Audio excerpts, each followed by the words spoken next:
Hi there, this is Grandma Julie Seeley from Just So Studio in Fort Thomas, Kentucky. And I'm introducing to you today our Squirrely Girl Block of the Month Club. And this is so cute. This is what the box looks like that you'll be receiving as your kit. Inside you've got the 2 bundles of fabric, some embroidery floss, some pictures. You're going to have a ball with this. This little squirrely girl does everything. She drives a Volkswagen, she rides a bicycle, she's up to all kinds of autumn mischief. This is maybe a closer look for you at what the squares are going to look like, of some of the busy things she's up to. And your kit also will contain this nice color chart. And one of the first things I did was go through and label each color swatch with a letter of the alphabet. This is swatch A, B, and C. So that when you're labeling your pieces later, you can identify which fabric is used by just putting the letter on your pattern piece. And you'll find that very helpful, I think. You'll also receive close-up views of each of the squares that are in the kit.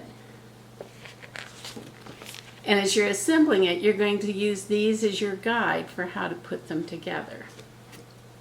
You're also going to receive some general instructions, say Squirrely Girl, general directions. It's showing you how to do the embroidery stitch in case you're not familiar with it.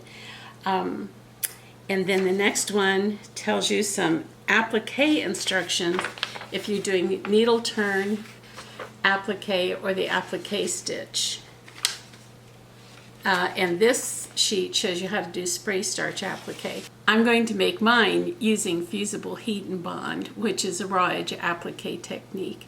And I'll be showing you how to do that too. But if you want to, you've got directions here for 2 other kinds of applique. Then you have a sheet that talks about organizing from the kit, and this is important to know to start with because this tells you how to get your background pieces prepared. And I've already done that, and I placed mine in a Ziploc bag so that those things are set aside. The reason you want to do those first is these take long, unbroken pieces of fabric. And the small pieces you need for the applique can be cut out of what's left over, but you want to get these big pieces cut out first. So you want to see the instructions for making the binding and the bias stems, the inner and outer borders, and then the pieces for the pinwheels. And so those I cut out before I did anything else, labeled them, and put them in my bag. And so the first step is to get some half square triangles made. And these are a pretty simple technique if you're familiar with half square triangles, but I'm going to show you how to make one just in case. And this is a good starting point because these are used in the corners of many of the squares. So if you have this done in advance, then you're ready to put those in the square as you prepare it. Then when you get to each month, you're going to receive new instructions for another block. And it will tell you how to cut it out and how to assemble it. This is what the first one looks like. And you'll also receive patterns like this, which I think are so fun. And they show all the details that you're going to cut. Now this one for block 1, if you'll notice it says block 1, part 1, block 1, part 2. So there are actually 2 sheets that are going to be used this month on cutting out the pieces. This is what they look like. If you're going to do raw edge applique with the fusible webbing, like fusible heat and bond like I did, then you need to flip this sheet over. I just put it up in a window and traced that design on the back because you need to have the design reversed to use the fusible applique. So this is how I prepared each of my pieces. So that's another upfront you could do, is go ahead and draw your design on the back before you start working on any fabrics. I've mentioned working with the Heat and Bond Fusible, and that's the paper that has glue on one side and then a paper surface on the other, and that's where you're going to be tracing your designs onto it. And this is what I've done for, this is actually for month number 2, and I squeeze those in as close as I can on that sheet. And then I go through each one and I write on each piece what its number is on the pattern, and also the letter of the fabric it's going to be cut out from. Because once these little pieces get cut apart and separated from the big pattern, it's hard to keep track of which is which. So that's what I like to do, is just go ahead and get it traced on here. Now we'll go to the sewing machine. Okay.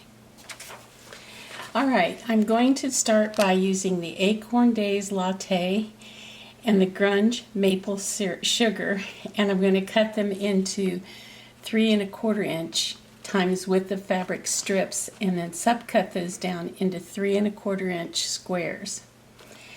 So I've already done that with these 2 pieces, and I have used my friction pen and drawn a line from one corner to the other to create my diagonal line.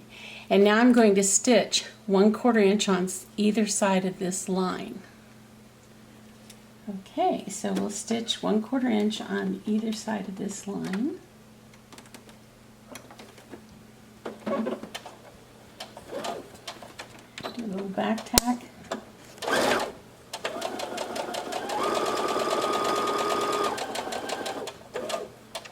And back tack at the end. It's important to do those back tacks because these tend to want to come apart. Then I'll do it from the other direction.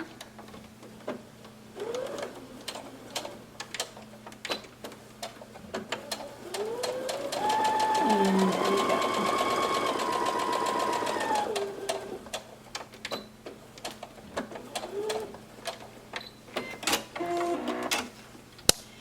So now I've stitched in on 1/4 inch on either side of the black line, and then I will cut right on that black line.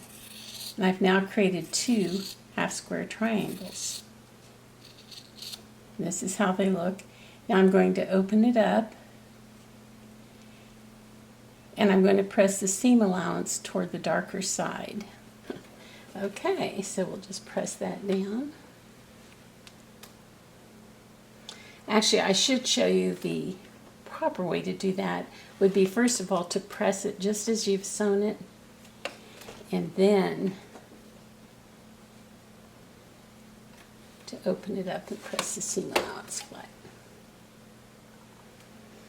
And now we have a fairly large one. I'm going to trim it back to a 2 1/2 inch square, so it will end up being this size after I have trimmed it.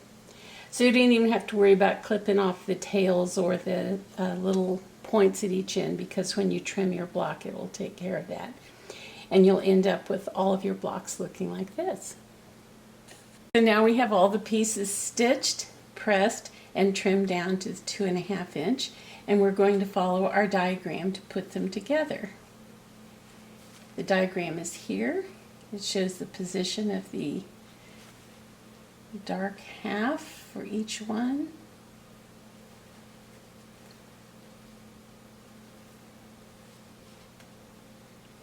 And you see how we have formed a pinwheel design. You'll stitch these together in a 1/4 inch seam, and you're going to make the use up all the ones that you made, and it makes a total of 8 pinwheels. You're going to be using these later. I hope you can join us for this applique block of the month, and you can look at the information in the links to know how to sign up for this. And I'll give you a sneak peek of that first block. Here's our busy little squirrel gathering her acorns while standing on a barrel, and she has a faithful friend who stays with her, and along with the blocks is this very colorful bird. So you're going to learn how to do this applique.